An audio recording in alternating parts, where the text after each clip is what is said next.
I'm thinking it's a sign that the freckles in our eyes are mirror images, and when we kiss they perfectly align.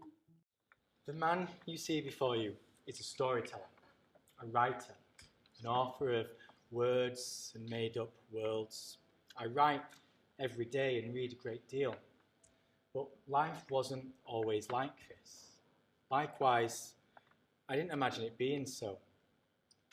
What a strange mistress reality can be, full of twists and turns and wayward ways. To understand why and how I'm a storyteller requires us to go back to 2006, when I suffered a broken heart, a spluttering, agonising, battering assault of self-reflection. Oh, how that September Saturday morning changed everything forever. I'm thinking it's a sign that the freckles in our eyes are mirror images, and when we kiss they perfectly align. My eyes opened, not gradually like they usually do at such an early hour, suddenly and all at once. Where's my laptop? I need to write. I'd never uttered such a sentence before, but my tired mind prodded and pushed my tired and aching body first into an upright and startled position, and then clumsily to my feet as I stood before my chunky grey laptop.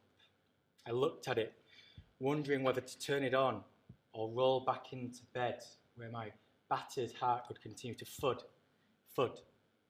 away at my tender chest.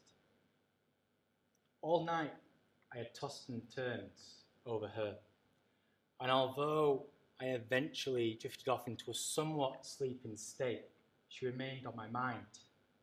She starred in my dreams. But to understand why and who requires further time travelling to the beginning of summer and the weeks which whisked us away. It's where you groan in awe.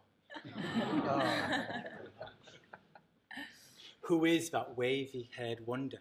I wondered, looking towards the room of Camp Hearn's dining room. I'd only been in America a week, but already my heart had honed in on something it desired. My good friend Lauren stood to the left, next to her. Who is she? Jay is who, and what a who she turned out to be. I won't recount our complete romantic tales, as it will leave you full of lovesick sighs. You all know the story. I'm sure we've all seen the movie. Needless to say, Jay and I spoke, kissed, loved, and discovered everything about one another. As we tackled one first after another, time, as it always does, ticked, ticked, ticked away, transforming our gooey and flirty means into loving and longing necessity. We fell in love, but dare not say it. Jay wanted to, of course. I could see it in her eyes every time she locked her stare on mine for a few seconds too long.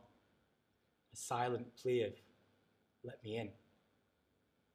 Maybe we could make it work, she said, her head nestled neatly on my shoulder, the pair of us looking out over the lake one night. Long distances they don't work, I replied, my tone as stubborn as my ways. I don't want us to picture away like that. Silent, she looked out over the star-filled oblivion, the wind, our only company. Yeah, she sighed, once again defeated. September came and brought my departure, and during our final evening together, we watched Garden State. And as the final scene came on, the one where Zach Braff sprints back to Natalie Portman, Jay watched me watch the movie. I didn't know it then, but it was her final stand. One final attempt of breaking down my rational nonsense. Not yet, Jay, but soon. I've met somebody else, read the email barely a week after returning from America. Oh. At first I was fine, but then something strange happened. As each second tainted the blood pouring through my veins. Oh, what have I done? Before I knew what was going on, my fingers were shaking and pressing the AIM chat icon. It was 2006, remember? I need to speak to her. I must speak to her. I must. She was online, and she listened to me vent a lifetime of pent-up emotion and regretful what-ifs. Tip-tap, tip-tap. I was wrong. Long-distance relationships, they can work. Tip-tap, tip-tap. I'm sorry, you deserve better. Tip-tap, tip-tap. Garden State, the final scene. I understand it now. I finally understand. Tip-tap, tip-tap. One spelling mistake after another, my mind sprinted faster than my fingers could keep up.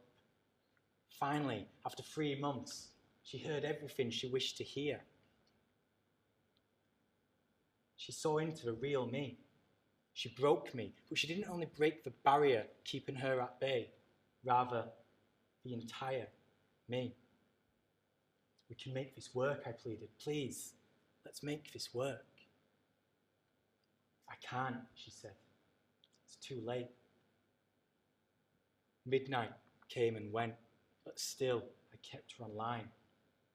I finally understand all those conversations we had, hidden with deeper meaning. I miss you. I love you. I miss you too, she said, but I can't. With tired eyes, I slumped on the keyboard, tapping away the same pleas again and again. So long as she was online with me, I hadn't lost her. But then, I need to go. Don't. I have to. To be with him? Yeah. Please. Goodbye.